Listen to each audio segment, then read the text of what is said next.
Hey, I'm Steve Krenz for Guitar Gathering. Welcome to this quick little video on I'm going to give you 5 pro tips for learning jazz guitar and where to get started. A lot of folks want to learn jazz, but they don't know kind of where to start.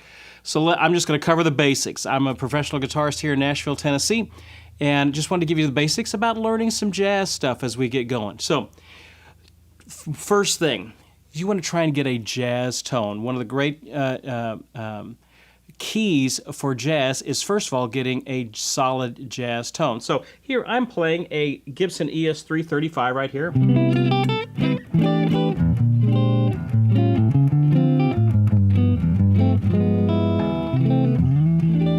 So it's kind of meant for jazz. So it's already got that warm tone. What I'm looking for a jazz tone is a warm, rounded tone. So the first thing you ought to do, no matter what guitar you have on, is you want to try and put it up in the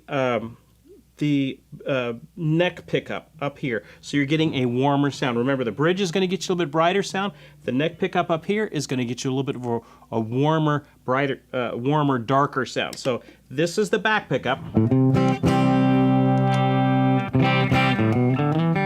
Very cool. Great for playing blues, all that sort of stuff. We're not doing that. We're going to switch to jazz land. So in jazz land, I'm going to go over this neck pickup.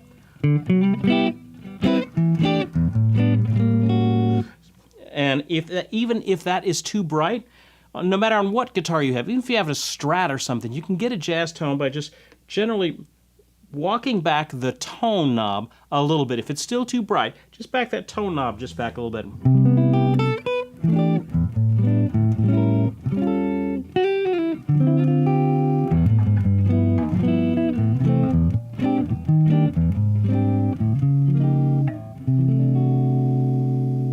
Just a good, warm jazz tone. That's what you're looking for. Now, some things help with that. We talked about the neck pickup. We talked about rolling off the tone a little bit. On your amp, a lot of times guitar amps are pretty bright. So I generally, if I want to get a jazz sound, I would back off the treble a little bit, maybe back off the mids a little bit, especially the high mids, and I would boost up the bass on your amp a little bit. Just put it around 7 or 8. And then I would put the treble at probably just straight up, 12 o'clock, and then season to taste. You know, if it needs a little bit more brightness, then you can always add it back in there. But generally, you want to try and give a little bit more of the bass frequencies to try and get that warm tone. Now, another thing that helps, surprisingly, is your choice of pick. Okay? For normal playing, I'd probably be playing on something like this, a Jim Dunlop.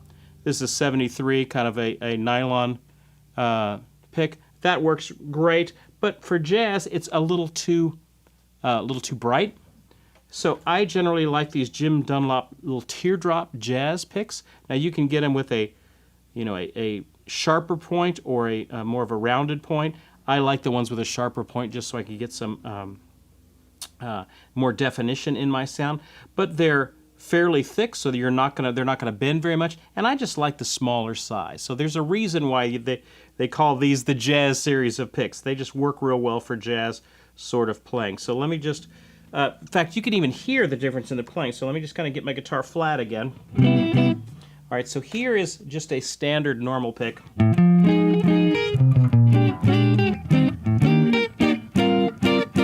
Okay, here's a jazz pick.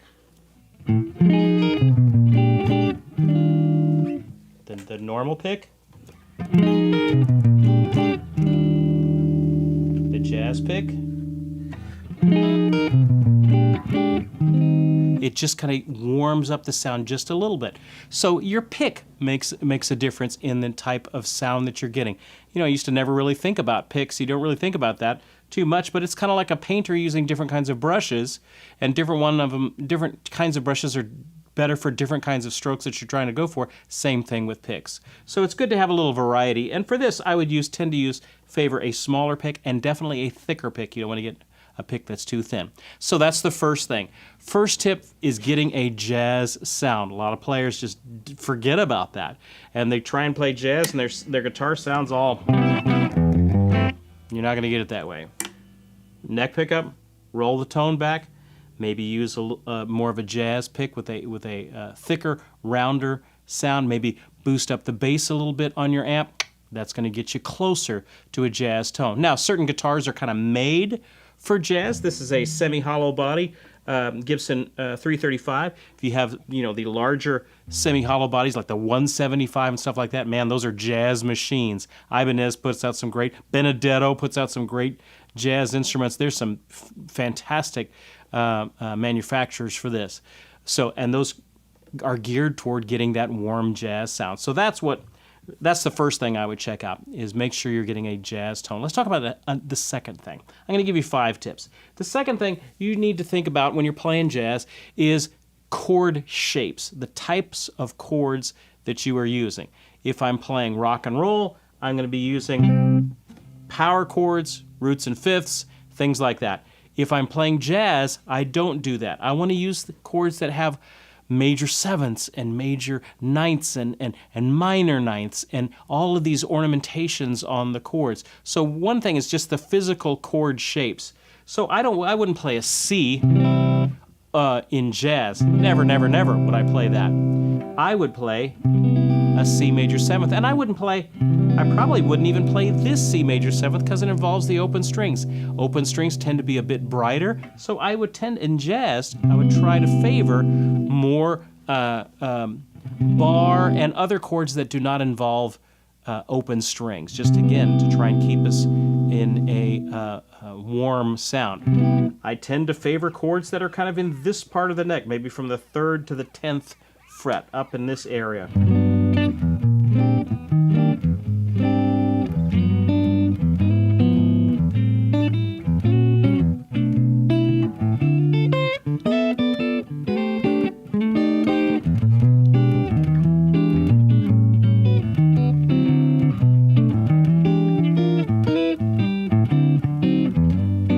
Okay, jazz sort of chords.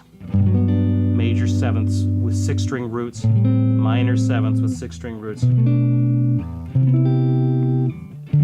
dominant sevenths.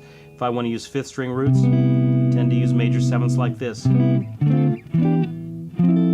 If you're unfamiliar with a lot of these jazz voicings, I did a whole series on this, a fretboard workout series. The link is in the YouTube description down below, where I teach you all of these jazz forms. Now, of course, not every jazz chord that ever was, but the four main food groups of jazz chords. These 6-string versions, these 5th-string versions, these alternate, more inside voicing 5th-string versions. I teach you 4th-string versions. And those are kind of the 4 main families of guitar chords. So the second thing when learning jazz is you have to immediately use the jazz vocabulary, which is these at least major 7th chords, at least minor 7th chords. You just don't hardly ever use a triad in jazz. You need to use specific jazz chord voicings that work best in this style. If you're unfamiliar with some of these, then take a look at that fretboard workout series I did in the link below. That ought to help you. All right, let's take a look at the third thing. First thing was get a jazz tone. Second is get familiar with some of these jazz chords, these major sevenths, minor sevenths, dominant seventh, diminished seventh, things like that. Third thing is not just the chord physical voicings, but you got to learn a nickel's worth of harmony, a nickel's worth of how chords are actually relating to each other. In jazz, I don't just go from 5 to a 1. Let's say I'm in C, and I don't just go G7, C. I would never do that in jazz. Okay? I would at least do maybe a 2-5-1 D minor, and let's make that a D minor 7th. Again, adding the 4-note, more complicated, harmonically rich chords. G7th, maybe even a G13th. Again, hanging ornaments on this tree, going to a C, not just a C, but a C major 7th. So I did a D minor 7th to a G13th to a C major 7th. So instead of just a 5 to a 1, a G7 to a C, I did a 2 D minor to the 5 to the 1. And then you can dress up them all as much as you want to. A D minor ninth, maybe a G augmented, maybe a C major ninth. So I'm not only learning the physical chord voicings. That's kind of one half of the problem. The other half of the knowledge that you need to learn is kind of the harmony and how things work, how chords move in jazz. They tend to move a lot 2-5-1s. And not just 2 1s, you'll do a 2-5 before anything. So if I'm in the key of C, my 4 chord would be an F chord. Well, in jazz, I wouldn't just go from a C to an F, C major 7 to an F major 7. I would throw in before that F, I would throw maybe it's 2-5, a G minor, to a C ninth, maybe to that F major 7. So if I'm rocking in jazz,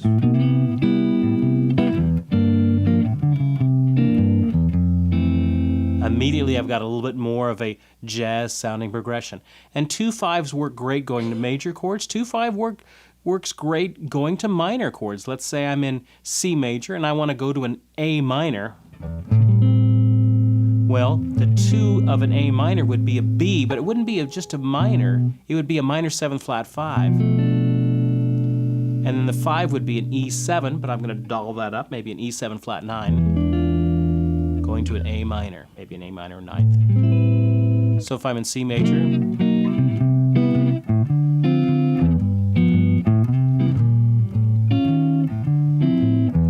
and let's say I wanted to go to an A minor,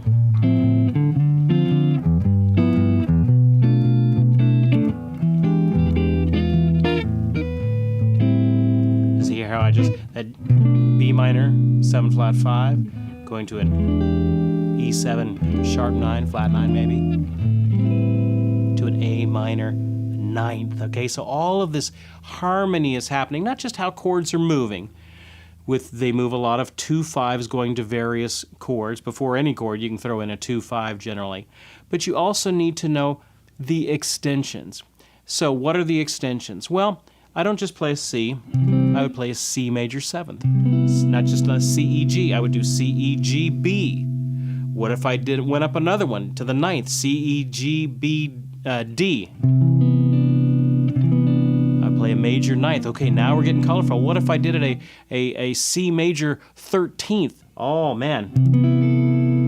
Now I'm getting to some hip-sounding chords. But, Steve, I don't know any of those forms. That goes back to point number 2. You got to learn some of these forms. And so it's good for you as a player to get beyond C, F, and G. It's really helpful if you like that more rich harmony. And it's not appropriate everywhere, but in a jazz setting, it's just the thing. So you need to learn about extensions and how these extensions work on these chords. Now, how did I learn about that? Well, it didn't just come to me in the middle of the night. It came to me in this book. Okay, it's a book called Creative Chord Substitutions for Jazz Guitar. Okay, I've put the link for this book down in the YouTube description down below. Creative Chord Substitutions for Jazz Guitar. It's an older book by guitarist Ed Arkin, and this is where I learned a lot of my chord voicings and a lot of the harmony, why 2-5s work, why going to a minor chord, I have to use a minor 7 flat 5, things like that. I learned them all in this book. Okay, so if you're Steve, I don't know where to start right there. That's a good place to start. All right, so we've talked about tone, getting a jazz sound. We've talked about chord shapes, learning which shapes, how to play them on guitar. We talked about harmony, how chords are moving. I did a couple of live lessons. Oh gosh, it's been about 6-8 months ago. We talked about 20 turnarounds for jazz guitar, things like that. And you might just start watching those. Now, there's some great jazz guitar YouTube channels. One of them is Jens Larson. He's from Norway or Sweden, something like that. Jenslarsson. Jens Larson. Great jazz guitar material. So there you go. Let me talk about the fourth thing. Okay, when you're wanting to learn jazz, it's about the songs, and so you've got to learn this repertoire of songs. How did I learn it? The real book. I wish I could say there was an easier way, but this is the Bible for jazz guitar, the real book. Okay, I put a link for this down in the YouTube description down below. What you heard me play earlier was a play-along track from the real book. Okay, now what this is a collection of jazz songs. Don't get around much anymore. Another Duke Ellington song right there, Donna Lee, and it's just in a lead sheet format. Oh, Steve, are you telling me I need to learn all 10,000 of these songs? No. You don't. Don't panic. But if you're learning jazz, you got to learn a few of the tunes. You don't have to learn them all, but you need to learn a few of them. You know, Satin Doll, Take the A Train, All the Things You Are, Autumn Leaves. These are some classics in jazz that are good to know. These standards, and then you take just the basic standard written here in these changes, and then you make it your own and do what you want to with it. So the next thing is repertoire, okay? You go through here and try and learn, I don't know, maybe a song a week. You know, maybe if you just did that, by the end of a year, you'd have 52 songs, down. And it's just getting familiar with them, and then you try and play them along with the track. Don't use open strings. Try and play them up on the neck. So part of learning the repertoire is knowing your neck further up the neck. Okay? So I wouldn't play a C major scale like this. Okay, for jazz, I might play it with further up on the neck. So I've got to learn up on the neck? Yeah, welcome to jazz. We don't play down here. If you're a bluegrass player, you can play down there all the time and live a long, happy bluegrass life and never get above the 5th fret. But in jazz land, this is our playground right here. So if you don't know this part of the neck, that's an area that you need to work on to get some of the sounds that you're going for. So like even the song that I started out with, played a moment ago, It Don't Mean a Thing, I would never play it open like that. I would play it maybe in the 3rd position. It sounds more jazzier there, and that's how a jazz guitarist would approach it. So the 4th thing is learn the repertoire. Learn the songs. Just play through them. Steve, I don't know where to start. Just start All of Me. I think it's about a 5-6 note song. Just start learning some of the classic standard songs of jazz. And that is part of the repertoire for learning jazz, is learning this. If you don't know where the songs are at, they're in the real book. Now there's different volumes. There's volume 1, volume 2, volume 3. Start with volume 1. Okay? We put a link down below. It's got volume 1 and it's got the play-along tracks. Man, if I was back in the day when I was a youngling trying to learn all this stuff, we didn't have the play-along tracks. Sometimes we had records with some of the play-alongs, but usually it would just be me fumbling through the chords, playing into my cassette tape player back in the old days, and now we can do it on our phone. Or you could download the iReel book, and that'll give you all the play-along tracks for all of this stuff. That you can slow it down, you can speed it up, you can change keys, you can do all kinds of things with the iReel book. Or you can get the real play-along tracks that come along with the book as well. So just a thing. That's where you learn the repertoire. Okay, I didn't just wake up knowing these tunes. I learned them out of reading that book. So there you go. Now, we've talked about tone. We've talked about these other things. Let's talk about the 5th thing. This is the last thing I want to talk about. Get out there and play. Uh-oh. Everybody freaks out at that one right there. You can't learn anything and not do it. I can't teach you basketball in the classroom.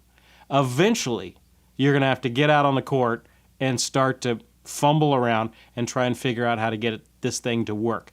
Same thing with playing music, especially with jazz. You've got to get out and do that. Well, I don't know anybody.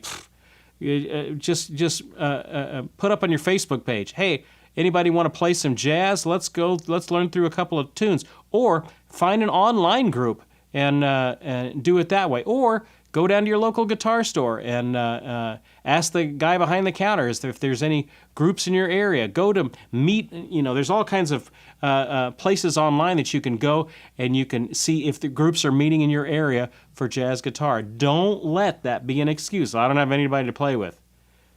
Go to our discussion board. You can go to our discussion board and find people to play with and find people to jam with. Even if it's just, you're swapping chords back and forth.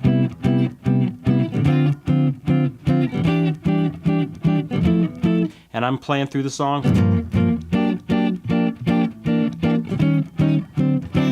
And then you send that file off to some guy across the planet, and he lays down the melody on it, and then you guys swap solos on it. Anything is possible these days. All that to say, you've got to play. You can't skip that part. You can't do it in the classroom.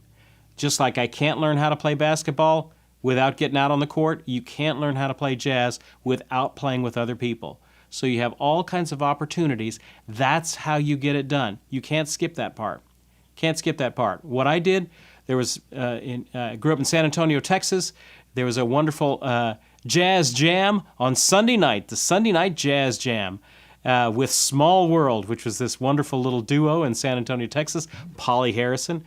Love you, Polly. Thank you for all that you taught me with your 7-string guitar and letting this poor little kid sitting in there on Sunday nights, and I'd fumble through some terrible melody of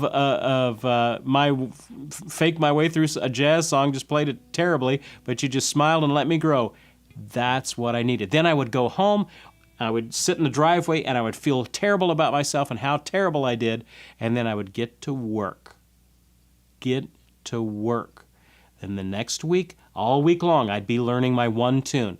And so then I'd go back to the Sunday night jazz jam session, and they'd say, hey, what do you want to play? And I'd say, I'd like to play Misty or whatever, because that was the one tune I learned that week. And then I can play it from there. That is how you learn. That is how you learn. You got to play with other people. We as adults, we get all nervous and scared, and we skip that part. You got to get over that feeling of being stupid. Once you get over that feeling, you can learn a lot. But that fear of looking stupid is going to keep you from your musical future if you let it. If you just swallow your pride, get up there and do the best you can, come home, feel like you want to throw your guitar against the wall, but then get to work, and then you come back the next week and you do it better, that's how you get it done. Next thing you know, after 2 or 3 years of going to those Sunday night jam sessions, what happened? I'm learning players, I'm learning the repertoire, I'm learning just how to work, how jazz works, how solos work, how you go around and pass around solos from that. I'm just learning how that works. I'm on the court, I'm dribbling, I'm learning how to do it. I'm not very good at it, but I'm learning how to do it. Next thing you know, a year or two later, I get a phone call from this guy saying, hey, Polly Harrison gave me your number. Can you play for this gig tomorrow? And I didn't know the guy, but I brought my real book and my black suit and probably this guitar and my jazz amp, and I played my first gig at Retama Polo Center in San Antonio, Texas. And he played everything in the wrong key, and I probably sounded terrible. But you know what? That was my first gig, and the phone hasn't stopped ringing. Okay? That is how it works. All started with Polly Harrison recommending this high school kid to play jazz. And that's how you get started learning jazz. So those are my 5 tips on how to get started learning jazz. First of all, get the right tone. You don't need a bunch of gear. All you need to do is put them on the rhythm on your neck pickup here, roll back your tone, add a little bass on your amp. Okay? Try a jazz pick if you want to. Okay? Second, you need to learn some of the chord shapes that make up jazz. some of the basic chord shapes of how jazz is made up. If you're unfamiliar with those, I did a little series on those fretboard workouts. You can look at that link below. Learn the main jazz chord forms. Next thing is you need to learn harmony, how these chords are moving. Not just that it's a C major 7th, but why is it a C major 7th? Why is it an F major 7th or an F minor 7th there? How these chords work together. If you're unfamiliar with how to do that, check out this Creative Chord Substitutions. That's where I learned it. Okay? That link is down there below. Okay? What was the fourth thing? Repertoire. Learn tunes. Get you a real book, start learning some of these tunes. I would start with maybe Autumn Leaves, All of Me, All the Things You Are. I Could Write a Book. Some very basic standards. I would start learning some of those. Just playing through them. There's things you can go to YouTube, just type in, Misty backing track, and it will, play the Misty backing track, and you can just play along with it. And where do you learn those tunes? In the real book. Okay? And the fifth thing, and arguably the most important, you've got to get out and play. Play with some other musicians, find some other jazz players in your area, or jazz guys that want to be, or jazz guys across the planet. And you're swapping files back and forth to where you're learning how to do it. And that's how you get it done. So hopefully that helps you. If you're interested in learning more, check out our YouTube channel. We've done a lot of research and work there on teaching people how to play guitar. If I can help you out with anything, let me know. Hey, I'm Steve Krenz for Guitar Gathering. Keep up the great work in your learning, and we will see you next time.